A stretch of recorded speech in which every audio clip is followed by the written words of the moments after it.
Whatever happened to A.J. Johnson after Friday? The truth is so shocking. What if I told you that one of the funniest men in Friday, the man who made the world laugh with just 2 lines, died, heartbroken, and betrayed by the very industry he helped build? This isn't just another Hollywood tragedy. It's the untold story of A.J. Johnson, the genius behind Ezel, whose real life ended far darker than his comedy.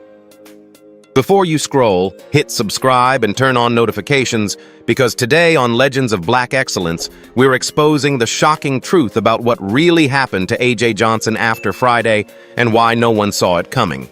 The betrayal. Before next Friday. In the mid-1990s, Anthony A.J. Johnson seemed on the brink of a Hollywood comeback. After stealing every scene in Friday as the unforgettable neighborhood hustler Ezel, he finally felt recognized for his natural humor and raw authenticity. When Ice Cube, the film's writer and producer, called him to discuss Next Friday, A.J. thought his moment had arrived again.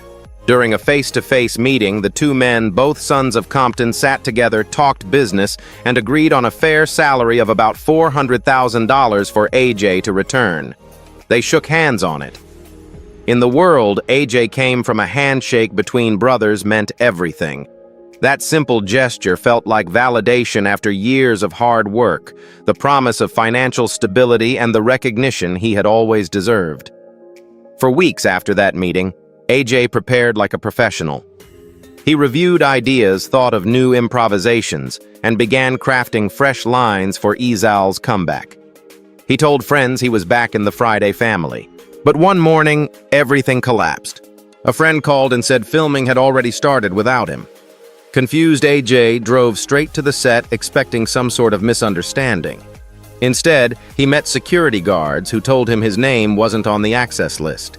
He wasn't allowed inside, not even to speak to Cube himself. Standing outside the gates of a movie he'd helped make legendary, A.J. realized he'd been erased from it. The handshake that once symbolized trust had turned to dust. Inside that same production, Ice Cube had quietly moved forward with a different plan. He'd hired Fredro Starr, rapper and actor from the hip-hop group Onyx, to fill a similar role for a fraction of what A.J. had been promised. To the studio, it was business. To A.J., it was betrayal.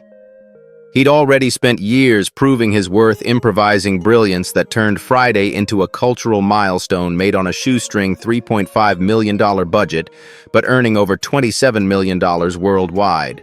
And yet, when the sequel was greenlit, loyalty was replaced by the bottom line.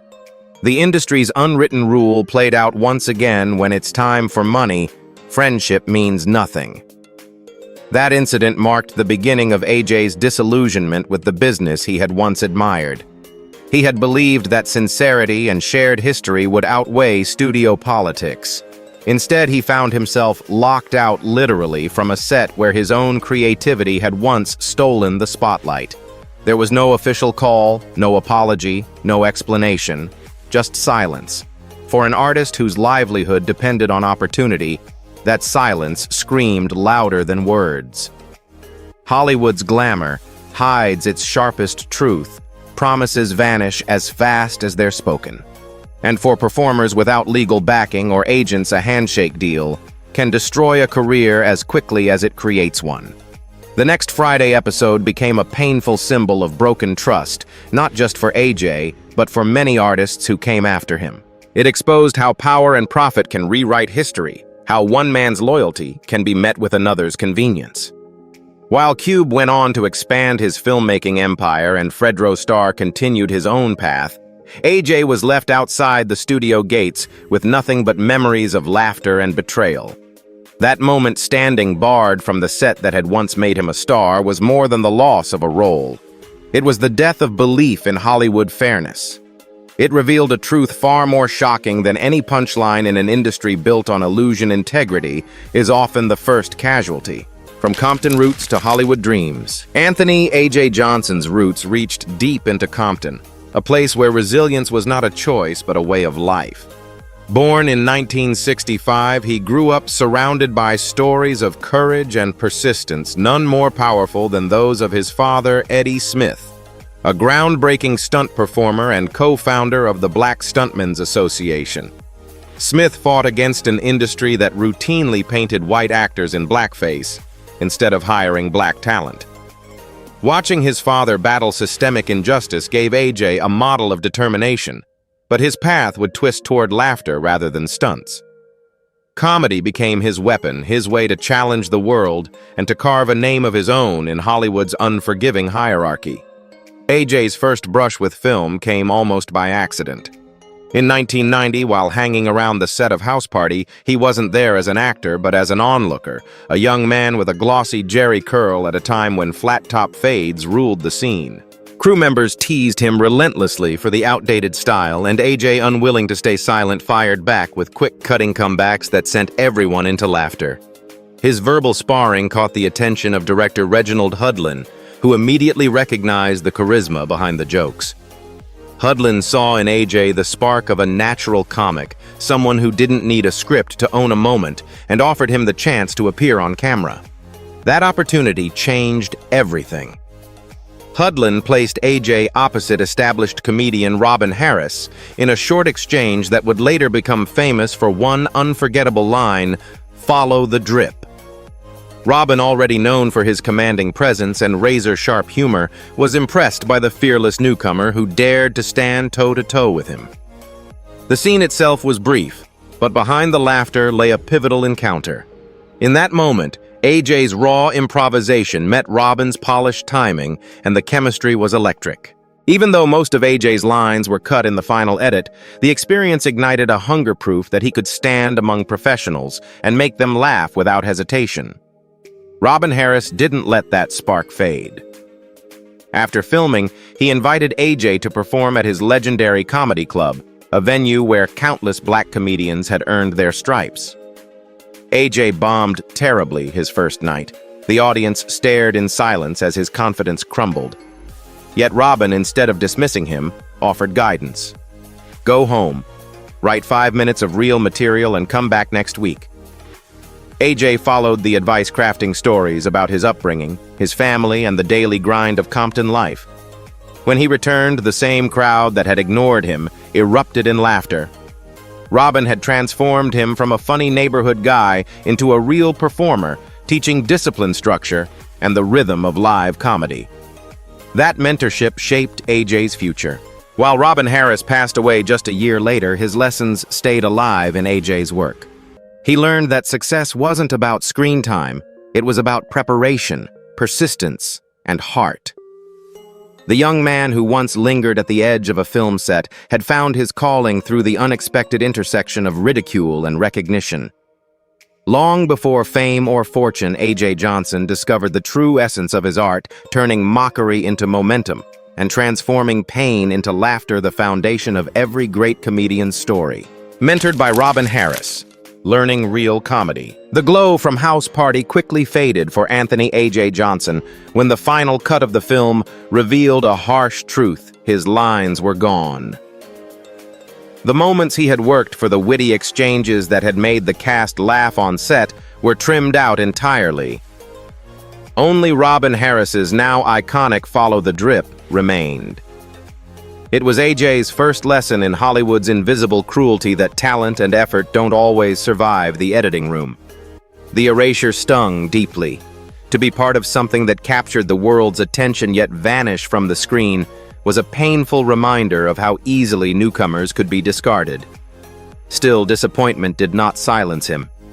Instead, it planted the seed of determination that would shape his career. Robin Harris, already a respected name in comedy, saw the spark that editing couldn't erase. He invited AJ to perform at his comedy club, a place where up-and-coming black comedians battled for laughs and survival. For AJ, it was both an honor and a terrifying challenge. When he stepped onto the stage for the first time, the lights felt heavier than any camera lens. The audience watched unmoved as his jokes stumbled and fell flat. Seconds stretched into painful silence. Sweat, nerves, and doubt mixed into humiliation. That night, AJ bombed completely. Yet rather than ridicule him, Robin offered mentorship. He told the young performer to go home, write 5 minutes of real material, and return the following week. AJ took that advice to heart. He spent nights crafting stories about his upbringing in Compton, his family's quirks, and the chaos of his neighborhood. He poured real life into his comedy, learning that authenticity mattered more than quick punchlines. When he returned to Robin's club, he stepped up with confidence born from preparation. This time, the audience laughed, genuine rolling laughter that filled the room. Robin nodded with approval from the back, seeing his student finally connect. From then on, AJ became a regular performer, learning how to control timing, read crowds, and recover when jokes fell flat. Each week was another lesson in survival, and Robin was the teacher who refused to let him give up. Under Robin's guidance, AJ evolved from a man who made people laugh casually into a disciplined craftsman. Robin drilled him on pacing, delivery, and emotion, the small details that separate great comedians from amateurs. He emphasized truth in storytelling, reminding AJ that the best jokes came from honesty. "Don't just tell them what's funny," Robin would say, "show them what's real." Those lessons became AJ's foundation, shaping the raw improvisation that would later define his most famous performances. For every failure that could have broken him, Robin replaced it with a tool to rebuild his confidence. When Robin Harris died unexpectedly in 1990 at just 36 years old, AJ lost more than a mentor. He lost the man who believed in him when Hollywood didn't. The comedy world mourned, but for AJ, the grief carried extra weight. He had just begun to find his rhythm, and the person guiding him was gone. Still, the lessons endured. Every time he walked on stage, every time he improvised a line, Robin's influence echoed in his voice. What began as a crushing failure on a movie set had transformed into the start of a lifelong pursuit to make people laugh, not for validation, but as proof that he could rise from invisibility and make his mark no matter who tried to cut him out. Grinding through the stand-up circuit. After months of humble gigs and sleepless nights, Anthony A.J. Johnson entered what comedians call the grind. It was the unglamorous road every performer had to take, nights in tiny bars, in different audiences, and paychecks that barely covered gas money. AJ drove from one end of Los Angeles to the other for a chance to hold a microphone. Sometimes there were 10 people in the room, sometimes only one. He'd still give it everything, working the silence until laughter finally cracked through. The smell of beer, cigarette smoke, and frustration became familiar companions. Most would have quit, but AJ thrived on the challenge. Every failure toughened his delivery, every awkward pause refined his instincts. By surviving those long nights, he was building more than jokes, he was building armor. His routine evolved from random stories to polished sets born out of truth and rhythm. The more he performed, the more he understood how to read a crowd who wanted raunchy humor, who needed quick wit, who preferred sharp observation. Stand-up became a battlefield where survival required precision and courage. He learned to improvise when hecklers interrupted and to stretch a single line into a wave of laughter. These lessons couldn't be taught in classrooms. They were earned on stage, one show at a time. Slowly, AJ began developing a small reputation as a fearless comic, the kind who could handle any crowd no matter how hostile. In that unrelenting circuit, he discovered his identity as an entertainer, raw, honest, and undeniably street smart. Then came a turning point. One evening, among the dim lights and cigarette haze, a producer named Stan Lathan happened to see AJ perform. Lathan, who would go on to shape Def Comedy Jam into a defining platform for black comedians, recognized something rare in the young performer. AJ wasn't just funny, he was authentic. Lathan admired his command of timing, his storytelling, and his ability to transform real-life struggles into humor. Soon after, AJ received an invitation to appear on Def Comedy Jam, the HBO series that had launched legends like Martin Lawrence and Bernie Mac. When his episode aired, audiences across the country saw what Los Angeles crowds already knew: this man was born to perform. That night changed everything. The exposure from Def Comedy Jam catapulted AJ into the orbit of major artists, including Ice Cube and DJ Pooh, who were then writing a comedy film rooted in South Central life. They had watched AJ's set and were drawn to his natural timing and effortless improvisation. He wasn't a trained actor, but his realness gave him an edge Hollywood couldn't script. Ice Cube, who had grown up in the same community, recognized AJ's authenticity instantly. Alongside DJ Pooh, he began shaping a role that would fit AJ's unfiltered style, a small-time hustler with big laughs. They didn't know it yet, but this collaboration would soon redefine comedy in the 1990s. By the time he stepped into his first professional movie role, AJ was no longer the rookie who bombed his early sets. He had earned his place through sweat grit and endless miles on the road. The years of grinding for $25 shows had forged him into a performer who could dominate a room, a stage, or even a camera with the same energy. What began as survival became mastery. Those forgotten nights, the empty rooms, the long drives, the small pay were not wasted. They were the foundation of everything that would come next. And for AJ Johnson, that foundation would soon lead him straight into cinematic history, creating the legendary Izal in Friday. When Friday was first being developed, no one expected it to become a cornerstone of urban comedy. Ice Cube and DJ Pooh, drawing inspiration from the everyday humor of South Central Los Angeles, set out to create a film that felt real, a slice of neighborhood life wrapped in laughter. The script was rough, the budget small, and the studio cautious. Executives wanted recognizable faces to boost ticket sales, and for the quirky role of a neighborhood vagrant named Izal, they pushed for Tommy Davidson, then a rising comedy star. But Cube, who had seen AJ Johnson dominate the stand-up scene, stood firm. He knew AJ brought something raw and unpredictable, something that couldn't be written. Against studio resistance, Cube fought to give AJ the part of decision that would change the film's legacy forever. When AJ finally received the green light, the script handed him only 2 lines. Izal was supposed to appear briefly, ask for a couple of dollars and disappear, a forgettable character meant for quick laughs. But AJ had other plans. Drawing from his years of performing in smoky clubs and chaotic crowds, he turned those 2 lines into living, breathing comedy. Every twitch, stumble, and plea for just $2 came from his instincts, not the script. During filming, he began improvising, crafting new moments on the spot. When he spotted Chris Tucker and Ice Cube sneaking into a corner store, he created the now famous neck and back scene pretending to slip and demand payment for fake injuries. The crew couldn't stop laughing, and the director wisely kept the camera rolling. AJ had transformed an extra into an icon. The energy on set was electric. Chris Tucker, still relatively unknown at the time, fed off AJ's quick improvisations, and their chemistry exploded on camera. The neighborhood setting, the relatable characters, and the rhythm of street dialogue gave Friday a unique voice in 1990s cinema. Nia Long and Regina Hall, along with Cube himself, brought authenticity and charm to the film's world. But AJ's scenes stood out for their spontaneity. He didn't just perform. He played turning each shot into something real. Cast and crew alike admitted that once AJ started riffing, everyone forgot there was a script. Even Ice Cube later confessed that he wished Izal had been in more scenes.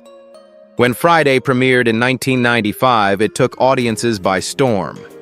Produced for just $3.5 million, the film grossed more than $27 million worldwide and became a cultural phenomenon. Viewers quoted AJ's improvised lines endlessly. "I want $150,000, but we can settle out of court for $20" became part of street vernacular. For Cube, Tucker, and the rest of the ensemble, Friday launched full-fledged Hollywood careers. Tucker soared to superstardom with Rush Hour, earning multi-million-dollar contracts. Nia Long and Regina Hall went on to headline films and TV shows, and Cube became a powerhouse producer. Yet despite crafting one of the most memorable performances, AJ didn't receive the same rewards. Hollywood moved on quickly, while Friday turned into a franchise and a generational reference point. AJ remained in the margins, admired but underpaid, remembered more for his lines than his livelihood. His creation of Izal, born from pure instinct and comedic brilliance, never earned him the recognition it deserved. Still, his contribution became immortal. That trembling, scheming hustler with a bad back wasn't just a punchline. He was proof that raw talent could outshine any script. Through Ezal, A.J. Johnson etched his name into comedy history, not with money or fame, but with laughter that still echoes decades later. The Broken Handshake Deal, replaced in Next Friday. The success of Friday should have guaranteed Anthony A.J. Johnson the recognition and security he had fought so long to earn. His improvisational brilliance as Easel had become one of the movie's most quoted highlights, and audiences wanted more. As plans for Next Friday developed, Ice Cube reached out to discuss AJ's return. They met in person, two men from Compton who understood each other's grind. Over the meeting, Cube offered AJ a deal reportedly worth $400,000, a life-changing amount for a performer who had built his reputation from scratch. They shook hands, sealing their understanding not with paperwork, but with the same neighborhood trust that had once bound them together. For AJ, that gesture meant loyalty, brotherhood, and the chance to finally reap the rewards of his contribution. With optimism running high, AJ began preparing for the sequel. He brainstormed new jokes, polished his timing, and told close friends he'd soon be back on screen. But just weeks later, his excitement turned to disbelief. A phone call from a friend shattered the illusion. Next Friday had already started filming, and he hadn't been called. Confused, AJ drove straight to the set, convinced it was some sort of scheduling error. Instead, he found security guards who told him he wasn't on the list. They wouldn't even let him through the gate. The man who had helped make Friday iconic now stood outside, barred from the very production that was supposed to celebrate its legacy. That was the moment AJ realized the handshake had meant nothing. Behind the scenes, Ice Cube had quietly replaced him. In AJ's place, he hired Fredro Starr, a rapper and actor from the hip-hop group Onyx, to portray a similar role, reportedly for a fraction of the original payment. To the producers, it was business. To AJ, it was betrayal. Cube, the same man who had once trusted him to bring authenticity to Friday, had chosen to cut costs over loyalty. The pain wasn't just financial, it was emotional. AJ had believed that their shared roots in Compton meant something deeper than Hollywood politics. But that belief crumbled when he learned he had been deliberately kept off set and blacklisted from approaching the crew. The experience exposed the industry's cold calculus. Friendship fades when money enters the room. That devastating blow marked a turning point in AJ's life. He spoke about it later with a mix of sadness and clarity, saying that he learned one of the hardest lessons in show business handshakes: don't pay bills. Without a signed contract, there was no recourse, no justice, no accountability. The same authenticity that had made him beloved on screen now left him vulnerable behind it. Hollywood, he realized, was not built on loyalty, but leverage. Trust could be sold, and integrity could be traded for budget savings. It was a lesson that scarred his faith in the business and deepened the skepticism that followed him for years.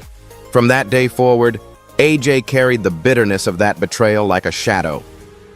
While Ice Cube expanded his production empire and Fredro Starr continued his own career, AJ found himself wrestling with disillusionment. What had started as a dream collaboration between two sons of Compton ended as a cautionary tale about power, profit, and the fragility of promises. In the world of entertainment, where smiles are rehearsed and loyalty is optional, A.J. Johnson's heartbreak over Next Friday became more than just a personal story. It became proof that in Hollywood, even a handshake can break your heart. Working with Ice Cube again in the Players Club. After the painful experience surrounding Next Friday, Anthony A.J. Johnson might have walked away from any collaboration with Ice Cube forever. Yet Hollywood is a small world, and opportunity often comes from unexpected directions. When Cube began production on the Players Club in 1998, a gritty comedy drama about strip club life and ambition, he once again reached out to AJ for a supporting role. Despite the unresolved tension between them, AJ accepted. He needed the work, and part of him hoped this project might mend their fractured bond. On set, he was professional and dependable, doing his job without complaint. But beneath the surface, there was an unspoken tension, a wound from Next Friday that hadn't healed. Every interaction carried the weight of what had gone unsaid. During breaks in filming, AJ finally gathered the courage to ask Cube about the incident that had nearly ended their friendship. He wanted clarity, not confrontation, just an honest explanation for why a promise had been broken. But instead of addressing the question, Cube deflected. According to AJ, the rapper-turned-filmmaker began reciting his West Side lyrics, almost performing instead of answering. It was as though Cube hid behind his persona, refusing to step out of character long enough to have a real conversation. The moment stung more than outright rejection. AJ stood there realizing that the man he had once admired didn't even respect him enough to offer words of truth. The silence between them said everything that needed saying. Still, AJ never spoke bitterly in public about Cube. In interviews, he maintained a tone of restraint, a quiet respect for the man who had given him his first real break. "It's his money," his movie AJ would later remark, acknowledging Cube's right to make decisions, even ones that hurt him. That sentence, though calm on the surface, carried a deep sadness. AJ's respect remained, but the trust was gone. He continued to work in small roles, always showing up with professionalism, but something inside had changed. The industry no longer felt like family. It felt transactional, cold, and impersonal. The emotional aftermath of that betrayal didn't fade. It fermented. The more AJ tried to suppress his disappointment, the heavier it grew. Nights that once ended with laughter and applause now ended with a drink in his hand. At first, alcohol was a shield, a way to dull the bitterness of being overlooked. But as months turned into years, that temporary comfort evolved into dependency. The same drive that had once fueled his creativity now fueled his self-destruction. Friends noticed the shift. The spark that once lit up rooms was dimming. The pain of being discarded by someone he once trusted completely had seeped into every part of his life. By the time the Players Club wrapped, AJ's relationship with Ice Cube had become a paradox, distant yet tethered by history. Cube continued to thrive as a filmmaker and entrepreneur, while AJ struggled to navigate the aftermath of disappointment. Though he never publicly lashed out, his silence spoke volumes about how deeply the experience had scarred him. What had started as a collaboration between two sons of Compton had turned into a one-sided story of success and heartbreak. For AJ, the Players Club wasn't just another film credit. It was the closing chapter of a partnership built on unspoken pain, the moment where respect survived, but faith and loyalty did not. Decline, alcoholism, and an unforgiving industry. After the disappointment that followed, the Players Club, Anthony A.J. Johnson found himself in the harshest phase of his career, a slow decline that mirrored Hollywood's unforgiving memory. Once a recognizable face from a cult classic, he now battled the quiet punishment of being blackballed. Offers grew scarce. Casting directors eager for fresh names stopped calling. The phone that once rang with opportunity now stayed silent. Survival meant going back to where it all began, stand-up comedy. But the scene he returned to was no longer the same. Clubs that had once roared for him were filled with new faces, and audiences who had grown up watching Friday treated him more like nostalgia than relevance. The grind had returned, but this time it came without the promise of a breakthrough. He toured relentlessly, hopping from small-town bars to urban lounges, earning a fraction of what his reputation deserved.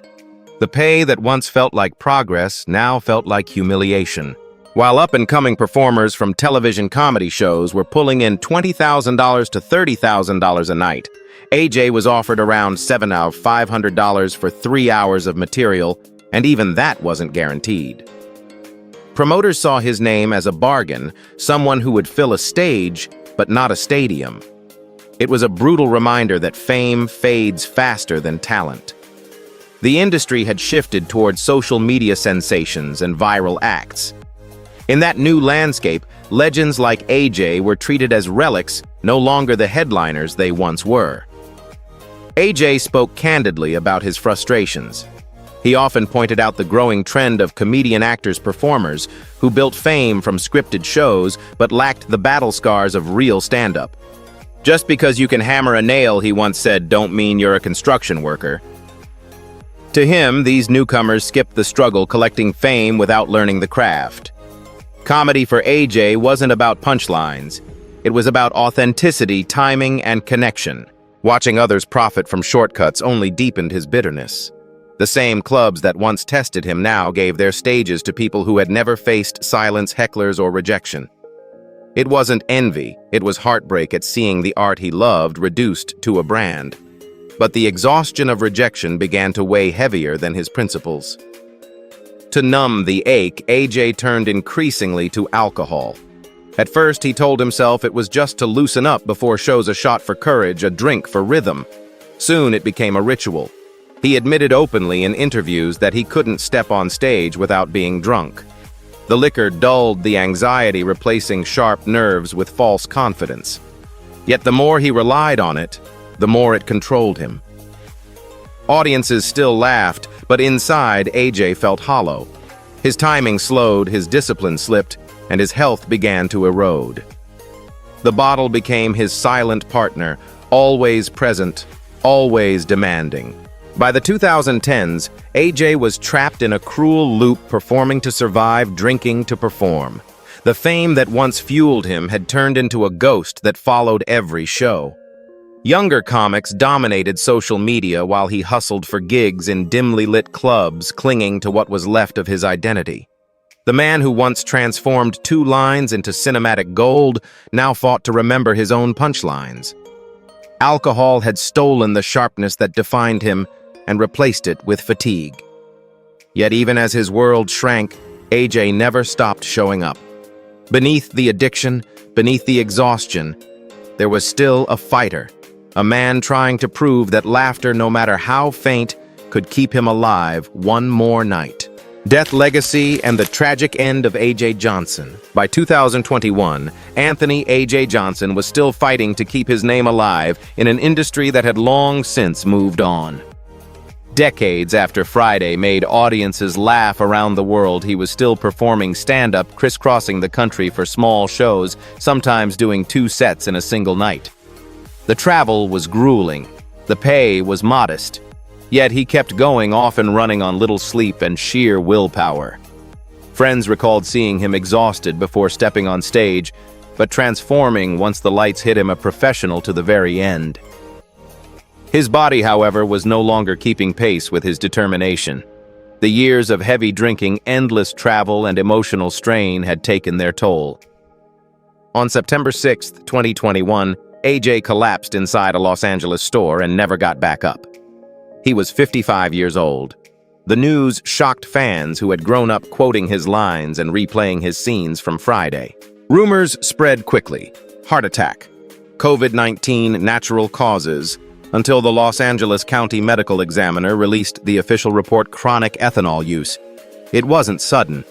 It was the result of years of alcohol abuse, a slow internal collapse. The same man who once played the hilarious crackhead Ezal had been consumed by the very addiction that shadowed his fictional alter ego.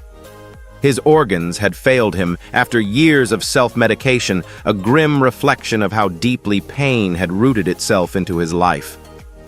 For many, the irony was unbearable. The man who brought laughter to millions died from the same kind of despair he'd spent a lifetime joking about. In the months before his passing, AJ was still holding on to hope. He believed last Friday the long-rumored sequel would finally reunite the original cast. In interviews, he spoke softly but optimistically, saying he would be ready the moment Ice Cube called. The dream of reprising Ezal, the role that had defined his career, gave him a reason to keep performing, even as his health deteriorated. That call never came. The project remained trapped in development limbo, and AJ's second chance at redemption slipped away. In many ways, his final years were marked by that same waiting for acknowledgement, for opportunity, for closure that never arrived. When news of his death broke, Ice Cube was among the first to respond publicly. On social media, Cube wrote that AJ was naturally funny, and straight out of Compton, expressing sorrow that he couldn't bring everyone back for one last ride. It was a heartfelt message, But to many who knew AJ's story, it felt like an apology decades too late. The man who once embodied Hollywood's overlooked genius had died without seeing the recognition he deserved from the franchise that made him immortal. Fans mourned not just his passing, but the tragedy of unrealized potential, a career that began in laughter and ended in quiet struggle. A.J. Johnson's death was more than the loss of a comedian. It was the closing act of a cautionary tale. His life traced the highs and lows of Hollywood's broken promises, a world that celebrates characters while forgetting the people behind them. The man who had improvised gold from two forgotten lines became a symbol of how brilliance can fade when support disappears. Even now, his memory lives on every time someone quotes "my neck and my back," not realizing the pain behind the punchline. AJ made the world laugh, but the world couldn't save him. His story stands as both tribute and tragedy, a reminder that fame can echo long after the laughter stops. A.J. Johnson's story forces us to ask a painful question: does Hollywood truly honor the talent it builds upon? His brilliance gave life to a character that defined a generation, yet his ending was marked by neglect and silence. Legends of Black Excellence believes AJ's legacy deserves more than sympathy. It deserves recognition, protection, and truth. His laughter still echoes through time, reminding us that genius without support is tragedy waiting to happen. But what do you think? Was A.J. Johnson simply forgotten? Or was he failed by the very system he helped make great?